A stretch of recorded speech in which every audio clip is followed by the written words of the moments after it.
ओम नमः सिद्धेभ्यः। ओम नमः सिद्धेभ्यः। ओम नमः सिद्धेभ्यः। नमो जनाणम। सभी को सादर श्रद्धात्मक वंदन। आज चैत्र शुक्ल पूर्णिमा का यह शुभ मंगल पावन दिवस है और 10 लक्षण महापर्व जो शाश्वत पर्व है उसका भी अंतिम दिन उत्तम क्षमावाणी पर्व का दिन है। क्षमावाणी पर्व क्यों मनाते हैं? ये तो प्रतिदिन मनाने का दिन है। ऐसा नहीं कि वर्ष में 3 बार 10 लक्षण आए उसके अंतिम दिन हमने क्षमावाणी पर्व मनाया, क्योंकि जो भी हमारी मन वचन काय कृत कारित अनुमोदना से जीवों की हिंसा होती है उनके प्रति क्षमा भाव रखना मेरी आत्मा का स्वभाव है। इस प्रकार अपने स्वभाव को प्रदर्शित करने के लिए क्षमावाणी पर्व मनाया जाता है। क्षमा विणस्य भूषणम, यानी प्रत्येक प्राणी को क्षमा धारण करना के प्रति क्षमा भाव धारण करना। तो चलिए ऐसे पावन प्रसंग पे आज जो सोनगढ़ से संदेश प्रसारित हुआ वह भी अपने आत्म स्वभाव को उनकी निर्मलता को प्रकट करने के लिए बहुत ही महत्वपूर्ण संदेश हमें प्राप्त हुआ है जो अनुकरणीय है। तो चलिए पढ़ते हैं आज का संदेश। जब बीज बोते हैं तब प्रकट रूप से कुछ नहीं दिखता, तथापि विश्वास है कि इस बीज में से वृक्ष उगेगा, उसमें से पत्ते डालें फलादिक आएंगे, पश्चात उसका विचार नहीं आता। उसी प्रकार मूल शक्ति रूप से द्रव्य को यथार्थ विश्वास पूर्वक ग्रहण करने से निर्मलता प्रकट होती है। द्रव्य में प्रत्यक्ष रूप से कुछ नहीं दिखाई देता, इसीलिए विश्वास है कि क्या प्रकट होगा, ऐसा यहाँ पर लगता है। ऐसा अविश्वास नहीं हुआ, विश्वास प्रकट हुआ, परंतु द्रव्य स्वभाव का विश्वास करने से निर्मलता प्रकट होने लगती है।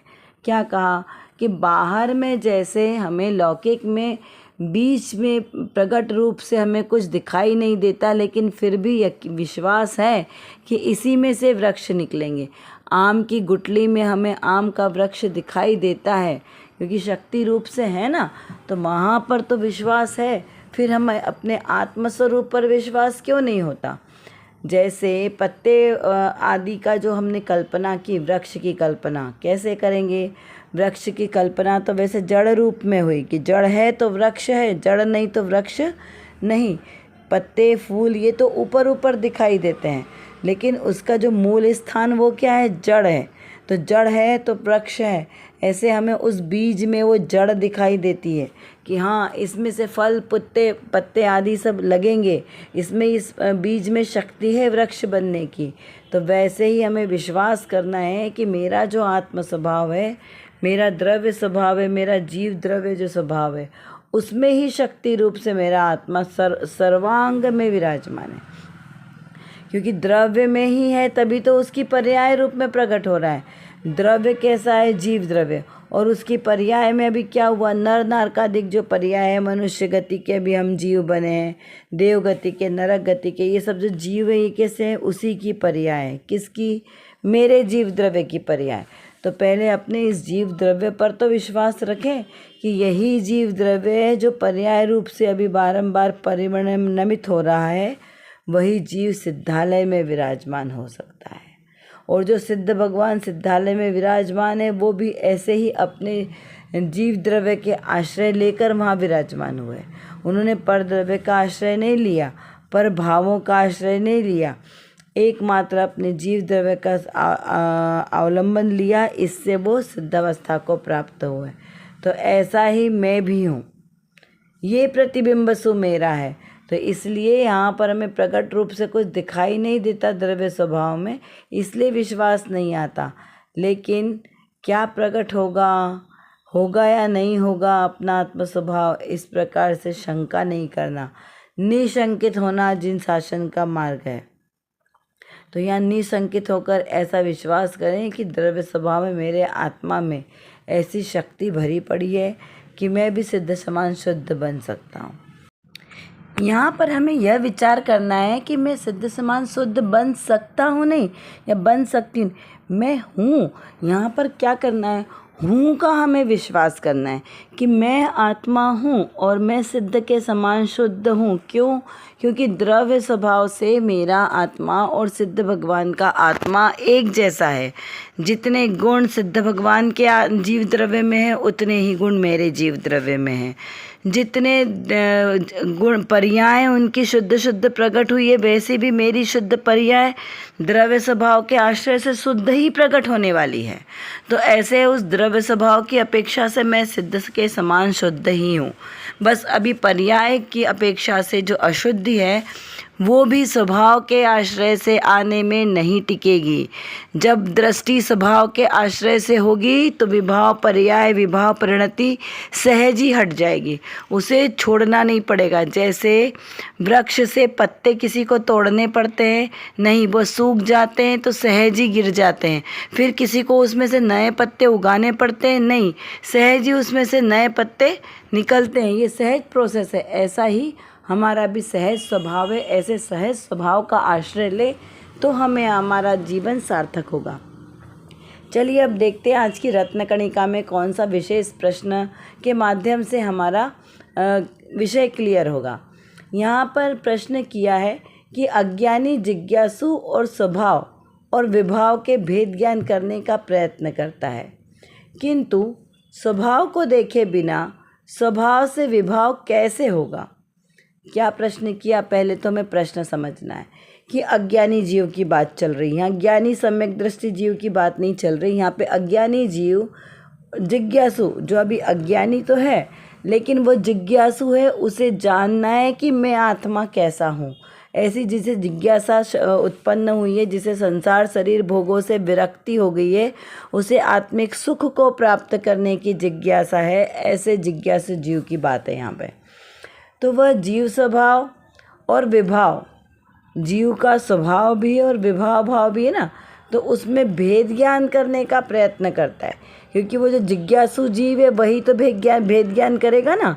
भेद ज्ञान कौन करेगा? जिज्ञासु जीव, जिसे मोक्ष की प्राप्ति की इच्छा है, जिसे सुख प्राप्त करना है।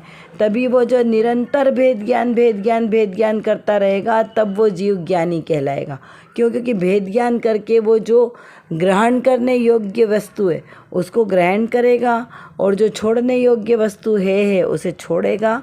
और मतलब ग्रहण करने योग्य क्या है? उपादेय, छोड़ने योग्य है। और जो जानने योग्य है ज्ञेय वस्तु, उसे जानेगा। इस प्रकार वो निरंतर भेद ज्ञान करके जो उसकी वस्तु स्वरूप है उसे ही ग्रहण करेगा। तो ऐसा जिज्ञासु जीव जो है, क्योंकि अजीव जिज्ञासु नहीं होगा, अजीव में ज्ञान नहीं है, जीव में ज्ञान है। तो यहाँ पर इसलिए जीव की बात करी है। तो उसका जीव द्रव्य का स्वभाव भी है, विभाव भाव भी है, तो दोनों का भेद ज्ञान करता है। परंतु स्वभाव को देखे बिना स्वभाव से विभाव कैसे भिन्न होगा। तो जब आपको स्वभाव का ज्ञान नहीं होगा तो आपको विभाव है ये भाव, उसे आपको पता नहीं चलेगा। तो वो कैसे, ये प्रश्न किया है। तो जब तक स्वभाव, इसमें मतलब मूल प्रश्न बात क्या आई कि पहले स्वभाव का ज्ञान होना चाहिए, तब आपको विभाव का लक्ष्य पता चलेगा कि ये स्वभाव है तो ये विभाव है। तो चलिए पहले हम इसका समाधान देखते हैं, फिर इसको क्लियर करते हैं। यहाँ पर लिखा है कि यदि पहले से ही जिज्ञासु जीव ने स्वभाव को ही देख लिया हो, तब तो भेद ज्ञान करने का प्रश्न ही नहीं उठता। जिज्ञासु पहले अनुमान से निर्णय करता है कि यह पर की ओर झुकने का भाव विभाव है। उस विभाव में आकुलता है, दुख है, और अंतर्लक्षी भाव में शांति सुख है। इस प्रकार से प्रथम अनुमान से निर्णय निश्चित करता है। यहाँ पर प्रश्न क्या था कि जीव स्वभाव को देखे बिना स्वभाव से विभाव कैसे होगा। यहाँ पर स्वभाव पर दृष्टि रखकर विभाव कैसे हो, ये बात यहाँ पर करी है कि विभाव। तो यहाँ पर क्या समाधान दिया है कि पहले तो जो जिज्ञासु जीव हो, अगर उसने पहले से ही उसे अपने स्वभाव का पता है तो उसको विभाव से भेद ज्ञान करने का कोई प्रश्न ही नहीं है। क्योंकि जिसने एक बार स्वभाव देख लिया उसे ये पता है कि ये मेरा विभाव भाव है। इसको एक छोटा सा एग्जाम्पल ले तो जैसे नमक का स्वभाव खारा है, तो जिसने कभी नमक का स्वभाव चख लिया है कि हाँ इसका स्वभाव ऐसा खारापन है, तो उसे बाद में नमक का स्वाद बताने की ज़रूरत पड़ेगी क्या? फिर आपने कोई उसको सब्ज़ी भी दे दी और उसका टेस्ट करवाया, तो वो उसमें से जान लेगा ना कि इसमें नमक है या नहीं है। पहले तो उसने प्लेन नमक का टेस्ट लिया है कि नमक कैसे खारा होता है, फिर आपने किसी वस्तु में उसे मिक्स कर दिया और फिर पूछा, तब भी वो बता देगा ना। चाहे आप नमक खीर में डालो, चाहे आप सब्ज़ी में डालो, लेकिन उसे ये भेद ज्ञान हो जाएगा कि ये नमक है और नमक का खारापन से वो पता चल जाएगा। वैसे ही मिश्री की मिठास से उसे भेद ज्ञान हो जाएगा कि ये मिश्री का स्वाद है। तो कैसे उसने भेद ज्ञान किया? जब उसने पहले से वो स्वाद चखा है तो उसे वो सहज ही भेद ज्ञान हो जाएगा। उसे बाद में भेद ज्ञान करने की आवश्यकता नहीं, उसे तो पता ही है कि कौन सी चीज़ का स्वभाव का स्वाद कैसा होता है। ऐसे ही जिसने अपने आत्मा का स्वाद पहले चख लिया है, अपने स्वभाव को जिसने देख लिया है, उसे यह भेद ज्ञान करने की आवश्यकता नहीं है कि स्वभाव क्या है और विभाव क्या है। उसका प्रश्न ही नहीं उठता। जिज्ञासु पहले अनुमान से निर्णय करता है। जो जिज्ञासु होगा, जो तत्व को जानने के लिए लालायित है, उसे पहले से ही पता है। कैसे? अनुमान से कि ये जीव है। जीव का स्वभाव कैसा है? जानना देखना। तो जो जानने देखने वाला है, मात्र जानने देखने वाला, वो जीव द्रव्य है। ऐसा जिज्ञासु को अनुमान है, उसे निर्णय है ऐसा कि हाँ ये जीव है, मैं आत्मा हूँ और ये पर द्रव्य है, वो विभाव भाव है, इसमें जीव नहीं है, इसमें जानने देखने की शक्ति नहीं है। ऐसा जिज्ञासु जीव को निर्णय होता है। क्योंकि जीव कैसा है? जानने देखने वाला है। जीव में सुख दुख की उसमें अनुभव होता है। अजीव में सुख दुख का अनुभव नहीं होता है। जीव में क्रोधादिक स्वभाव विभाव भाव नहीं है। क्रोध मान माया लोभ आदि के भाव जीव द्रव्य में नहीं है। तो ये किस में है? ये पुद्गल के आश्रय से उत्पन्न हुए, तो ये अजीव में है। क्रोध मान आदि के परिणाम जो क्षण मात्र के हैं। तो जो जिज्ञासु जीव है उसे ऐसा पक्का निर्णय है कि क्रोधादि के परिणाम, कषाय भाव के परिणाम, ये सब विकारी परिणाम मेरे आत्म स्वभाव से भिन्न है। मेरे आत्मा का स्वभाव में विकारी परिणाम नहीं है, एकमात्र स्वाभाविक सहज गुण ही मेरे आत्मा का स्वभाव है। ऐसा जिज्ञासु जीव को निर्णय होता है। और विभाव भाव इससे अलग है, तो वहाँ पर इसको विभाव भावों को दूर करने की आवश्यकता नहीं है। निर्णय एक बार पक्का हो गया तो सहज ही भेद ज्ञान की धारा चलती रहती है। तो हमें अब क्या करना है? पहला स्वभाव का निर्णय करना है कि मेरा आत्मा का स्वभाव कैसा है। मात्र जानना देखना मेरे आत्मा का स्वभाव है, इसके अलावा अन्य कोई मेरे आत्मा का स्वभाव नहीं है। जो भी कर्तापने का स्वभाव, भोक्तापने का, पर में एकत्व ममत्व करने का स्वभाव है, ये सारे ही सब विभाव भाव है और वो मेरे आत्मा से भिन्न है। अब चलिए, अब हम इसको थोड़ा सा प्रैक्टिकल करते हैं कि स्वभाव कैसा। तो मेरे आत्मा का स्वभाव क्या है? पहले तो अपने आत्मा के स्वभाव को जानें कि आत्मा का स्वभाव कैसा है। और कब कब हम अपने आत्म स्वभाव को नहीं जानते हैं और पर भावों में लगे रहते हैं, पर के भावों को अपना मानते हैं। देखिए, चिंतन करना बहुत आवश्यक है। तो आप दिन भर में ये ऐसा प्रैक्टिकल करें, बारंबार विचार करें कि जब भी विपरीत परिस्थिति आए या आप विभाव रूप परिणमन होता हमें दिखाई देता है, तो वहाँ तुरंत भेद ज्ञान चालू करें कि ये विभाव भाव है और मेरा स्वभाव कैसा है? सहज रहना, ज्ञानानंद रहना, अपने ही स्वभाव में निमग्न रहना, ये मेरा स्वभाव है। पर द्रव्यों में कर्ता भोक्तापना करना, ये मेरा स्वभाव नहीं है।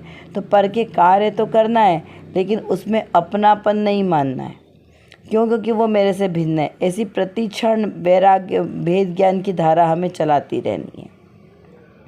फिर ज्ञान और अज्ञान दोनों ही के स्वभाव अलग अलग है। तो दोनों के स्वभाव किस प्रकार से अलग अलग है, ये हमें भेद ज्ञान करना है। ज्ञानी का स्वभाव कैसा है, अज्ञानी का स्वभाव कैसा है, विचार करना है। जब स्वभाव की ओर दृष्टि होगी तो विभाव भाव सहज ही छूट जाएंगे। क्या कहा? स्वभाव के ऊपर दृष्टि होगी तो विभाव भाव सहज ही छूट जाएंगे।